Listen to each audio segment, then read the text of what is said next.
தலைமை நீதியரசர் இடி தன்னுடைய வரம்புகளை மீறி செயல்பட்டு கொண்டிருக்கிறது என்று அழுத்தமாக பதிவிட்டிருக்கிறார். இந்த இடியோட நடவடிக்கை ஏதோ ஒரு வழக்கில் நடந்ததல்ல. 2014 அதிமுக ஆட்சியிலிருந்து திராவிட முன்னேற்ற கழகம் ஆட்சியை பொறுப்பேற்ற பிறகு நடைபெற்ற 7 வழக்குகளும் அதில் அந்தந்த ஊழியரை பற்றி விசாரிக்காமல் இடியோட தலைமை அலுவலகத்திற்கு சோதனை நடத்தியது தான் ஃபெடரலிசத்திற்கு அகென்ஸ்டாக. வெஸ்ட் பெங்காலில் தேர்தல் வரப்போகுது என்றால் அங்கே நடவடிக்கைகள் பாயும். டெல்லியில் தேர்தலுக்கு ஒட்டி இது போன்ற நடவடிக்கைகள் இருந்தன.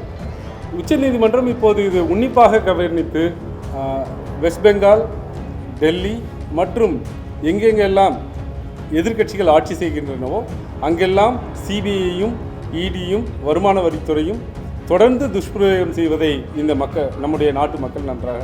Periyar Maniammai Institute of Science and Technology, Tanjavur. CSE with specialization in AI and ML, data science, cybersecurity and more. Green Park Coaching Center, All India first rank, 720 out of 720.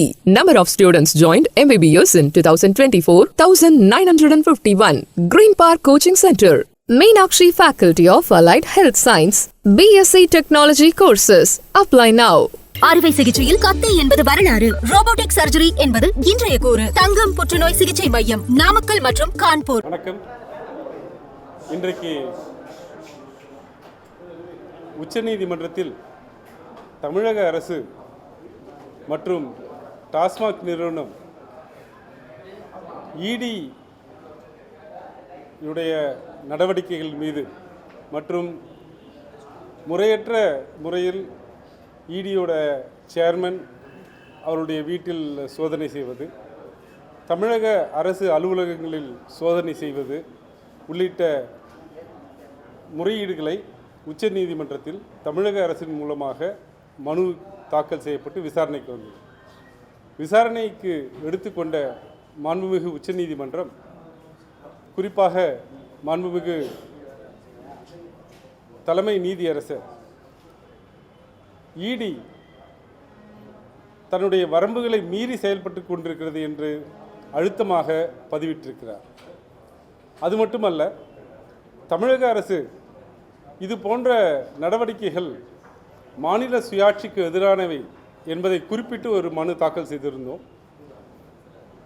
இந்த நடவடிக்கைகள் எல்லாம் ஃபெடரலிசத்திற்கு எதிரானவை என்ற கருத்தினையும் மாண்புமிகு உச்சநீதிமன்றம் பதிவு செய்து இடியுடைய நடவடிக்கைகளுக்கு தடை விதித்திருக்கிறது.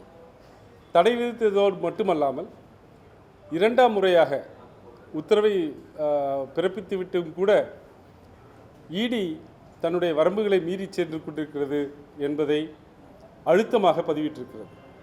எனவே தமிழக அரசு இத்தனை நாள் சொல்லி வந்த இடியுடைய நடவடிக்கைகள் முறையற்றவை, மாநில சுயாட்சிக்கு எதிரானவை, அரசியல் காழ்ப்புணர்ச்சி கொண்டவை என்பதை உச்சநீதிமன்றம் ஏற்றுக்கொண்டு இன்றைக்கு அந்த நடவடிக்கைகளுக்கு தடை விதித்திருக்கிறது. எனவே இதற்கு பிறகு குறிப்பாக சொல்லப்போனால் எங்களுடைய வாதத்தில் 2014 இப்போது வரை டாஸ்மாக் ஊழியர்கள் மீது அவ்வப்போது அவருடைய கணக்கில் அல்லது இந்த கடைகளில் கணக்கில் வராமல் இருந்த 50,000 ரூபாய், 1 லட்சம் ரூபாய் ஆகியவர்களுக்கு வழக்கமாக லஞ்ச ஒழிப்புத்துறை ஒரு வழக்கு பதிவு செய்வார்கள். அந்த வழக்கினை பதிவு செய்த பிறகு அந்த பணத்திற்கு தகுந்த விளக்கம் கொடுத்தால் அந்த வழக்குகள் முடித்து வைக்கப்படும். தகுந்த முகாந்திரம் சொல்லாவிட்டால் லஞ்ச ஒழிப்புத்துறை மேற்கொண்டு நடவடிக்கையை தொடரும். அந்த வகையில் பார்க்க போனால் இந்த பதியப்பட்ட 47 வழக்குகளிலும் பெரும்பாலானவைகளில் அந்த சம்பந்தப்பட்ட ஊழியர்கள் சரியான தகுந்த முகாந்திரத்தை சொல்லி அந்த வழக்குகள் முடித்து வைக்கப்பட்டிருக்கின்றன. சில வழக்குகள் விடுதலையும் ஆகியிருக்கின்றன.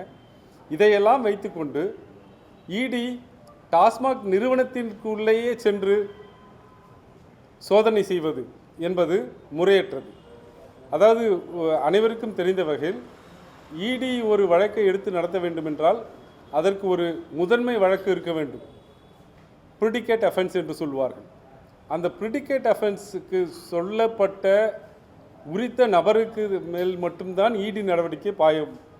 ஆனால் இங்கே அரசு ஊழியர்கள் முறையற்ற வகையில் பணம் வைத்திருந்ததை 50,000 ரூபாய், 1 லட்சம் ரூபாய் என்று வைத்திருந்ததை அரசியல் காழ்ப்புணர்ச்சி காரணமாக இடியுடைய தலைமை அலுவலகத்திற்கே சென்று 1000 கோடி ரூபாய் ஊழல் என்று ஏதோ அரசியல்வாதிகள் போல இடி அறிக்கைகளை கொடுத்திருப்பது உண்மையிலேயே சட்டத்திற்கு விரோதமானது.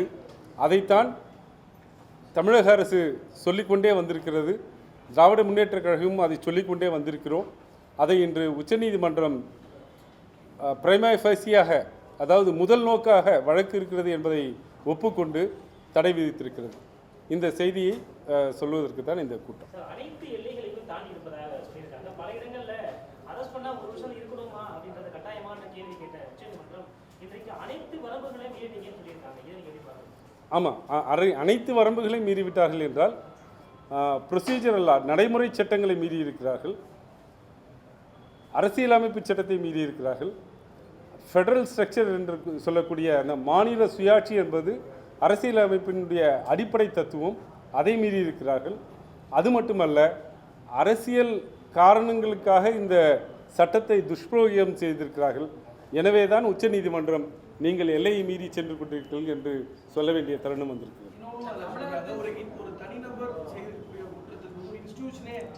அதுதான் அது நான் ஏற்கனவே சொன்ன போல, ஒரு டாஸ்மாக் கடையில் இருக்கக்கூடிய மேலாளர் ஒரு 50,000 ரூபாயோ 75,000 ரூபாயோ கணக்கில் வராமல், அன்றைக்கு கணக்கில் வராமல் வைத்திருந்தால் லஞ்ச ஒழிப்புத்துறை, தமிழக லஞ்ச ஒழிப்புத்துறை திடீர் சோதனைகள் நடத்துவார்கள், சர்ப்ரைஸ் செக் நடத்துவார்கள். அப்போது எடுக்கக்கூடிய பணத்தை எடுத்து இதற்கு தகுந்த முகாந்திரம் இல்லாவிட்டால் ஒரு வழக்கை பதிவு செய்வார்கள். பிறகு புலன் விசாரணை செய்வார்கள். புலன் விசாரணை செய்து தகுந்த முகாந்திரம் இருந்தால் அந்த வழக்கை கைவிட்டு தேவைப்பட்டால் துறை ரீதியாக நடவடிக்கைக்கு சொல்லுவார்கள். இந்த இடியோட நடவடிக்கை ஏதோ ஒரு வழக்கில் நடந்ததல்ல. 2014 அதிமுக ஆட்சியிலிருந்து ஒரு 39 வழக்குகளும், திராவிட முன்னேற்றக் கழகம் ஆட்சியை பொறுப்பேற்ற பிறகு நடைபெற்ற 7 வழக்குகளும், இத்தனை வழக்குகளையும் ஒன்றாக சேர்த்து ப்ரிடிகேட் அஃபென்ஸ், அதாவது முதன்மை வழக்காக எடுத்துக்கொண்டார்கள். அதில் அந்தந்த ஊழியரை பற்றி விசாரிக்காமல், அவர்கள் வீடுகளில் சோதனை நடத்தாமல், இடியோட தலைமை அலுவலகத்திற்கு சோதனை நடத்தியது தான் ஃபெடரலிசத்திற்கு அகென்ஸ்டாக இருக்கிறது என்று நாங்கள் சொல்லிக்கிறோம். தமிழகத்தில் அதிக அளவில் இந்த இடி ரேட் வந்திருக்காங்க. இந்தியாவோட மற்ற மாநிலங்கள் எங்கும் இல்லாத அளவுக்கு இங்கே நாளும் சோதனைகளை அதிகமாக நடத்துது. அப்படிப்பட்ட சூழ்நிலையில் இந்த தீர்ப்பு வந்தது இது உண்மையிலேயே இந்திய முழுமைக்கமான ஒரு தீர்ப்பாக நாங்கள் பார்க்கிறோம். முதல் முறையாக உச்சநீதிமன்றம் நீங்கள் மாநில சுயாட்சிக்கு எதிராக நடக்கிறீர்கள் என்ற ஒரு கருத்தை முன்வைத்திருக்கிறார்கள். இது இந்திய முழுவதுக்குமான எல்லா மாநிலங்களிலும், குறிப்பாக எதிர்க்கட்சி ஆட்சி செய்யும் அனைத்து மாநிலங்களுக்கும் இது பொருந்துமாக நாங்கள் கருதுகிறோம். தமிழகத்தில் அதிகமாக இடி நடவடிக்கைகள் இருக்கிறது என்றால், தமிழகத்தில் 2026 தேர்தல் வருகிறது. தேர்தலை ஒட்டியான சோதனைகள் என்பதை நாங்கள் சொல்லவில்லை, மக்கள் அறிவார்கள். ஆனால் மற்ற மாநிலங்களிலும் கூட இது நடந்து கொண்டே இருக்கிறது. வெஸ்ட் பெங்காலில் தேர்தல் வரப்போகிறது என்றால் அங்கே நடவடிக்கைகள் பாயும். டெல்லியில் தேர்தலுக்கு ஒட்டி இது போன்ற நடவடிக்கைகள் இருந்தன. உச்சநீதிமன்றம் இப்போது இது உன்னிப்பாக கவனித்து அரசியல் ரீதியாக இடி செயல்படுகிறது என்பதை முதல் முறையாக கருத்தாக பதிவு செய்தது.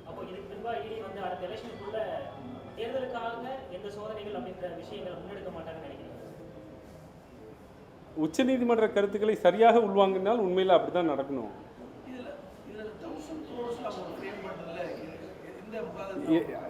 அதுக்கான முகாந்திரமே இல்லை என்றதான் எங்களுடைய வழக்கு. அதுதான் நாங்கள் கிரவுண்ட்ஸில் சேர்த்துருக்கிறோம். அதை உச்சநீதிமன்றம் ஏற்றிருக்கிறாங்க. சார், இப்போ நீங்கள் சொல்ற மாதிரி மத்திய அரசு சொல்லி தான் இடி அதிகாரிகளுக்கு செயல்படுறாங்க என்ற ஒரு குற்றச்சாட்டு இருக்கு. இப்படி அது குற்றச்சாட்டு இல்லை, அது உண்மை. அப்போ இந்த இடி அதிகாரிகள் மேல இந்த மாதிரி பண்றாங்க இல்லையா, அந்த அதிகாரிகள் மேல நடவடிக்கை எடுக்கிறதுக்கு இந்த மாதிரியான ப்ரிவென்ஷன் ஆஃப் மணி லாண்டரிங் ஆக்டில் அதற்கான வழிமுறைகள் இருக்கின்றன. அந்த சட்டத்தை தவறாக பிரயோகம் செய்யக்கூடிய அதிகாரிகள் மீது தகுந்த நடவடிக்கைகள் எடுக்க சட்டம் இடம் தருகிறது. அந்த சட்டத்தை பயன்படுத்தி உரிய நேரத்தில் அந்த உரிய நடவடிக்கைகளை நாங்கள் எடுப்போம். உரிய நேரத்தில் த்ரெட்டனிங் டூலாக பயன்படுத்துகிறாங்கிறது தான் திமுக குற்றச்சாட்டு. திமுக மட்டுமல்ல, திமுக இதை தொடர்ந்து வலியுறுத்தி சொல்லி கொண்டு வருகிறது. வெஸ்ட் பெங்கால், டெல்லி மற்றும் எங்கெங்கெல்லாம் எதிர்க்கட்சிகள் ஆட்சி செய்கின்றனவோ அங்கெல்லாம் சிபிஐயும் இடியும் வருமான வரித்துறையும் தொடர்ந்து துஷ்பிரயோகம் செய்வதை இந்த நம்முடைய நாட்டு மக்கள் நன்றாக ஆளும் மாநிலங்களிலும் மற்ற அமலாக்கத்துறை சோதனைங்கிறது நடந்துட்டு தான் இருக்கு. தமிழகத்தில் நடக்கும் ஏன் இவ்வளவு பதட்டப்படணும்? தமிழிசை சவுந்தரராஜன் எந்த மாநிலத்தில் பாஜக ஆட்சி செய்கிற மாநிலத்தில் அரசியல் தலைவர்கள் மீது அல்லது ஆளும் தரப்பில் இருப்பவர்கள் மீது இடி நடவடிக்கை தொடர்ந்து இருக்கிறது. அதற்கு மாறாக எதிர்க்கட்சியில் இருப்பவர்கள் மீது இடி நடவடிக்கை தொடரப்பட்டு அவர்கள் பாஜகவில் சேர்ந்தவுடன் அவர்கள் புனிதர்களாக்கப்பட்டு அந்த நடவடிக்கை கைவிடப்பட்டு அவருடைய சொத்துக்கள், முடக்கிய சொத்துக்களை ரிலீஸ் செய்து கொடுத்தது தான் நாங்கள் பார்த்துருக்கோம். Thank you.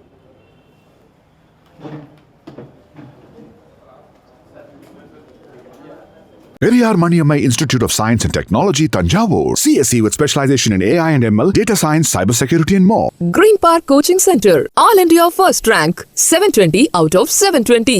Number of students joined MBBS in 2024, 1951. Green Park Coaching Center, Meenakshi Faculty of Allied Health Science, BSc Technology courses. Apply now. அறுவை சிகிச்சையில் கத்தை என்பது வரலாறு, ரோபோட்டிக் சர்ஜரி என்பது இன்றைய கூறு. தங்கம் புற்றுநோய் சிகிச்சை மையம், நாமக்கல் மற்றும் கான்பூர்.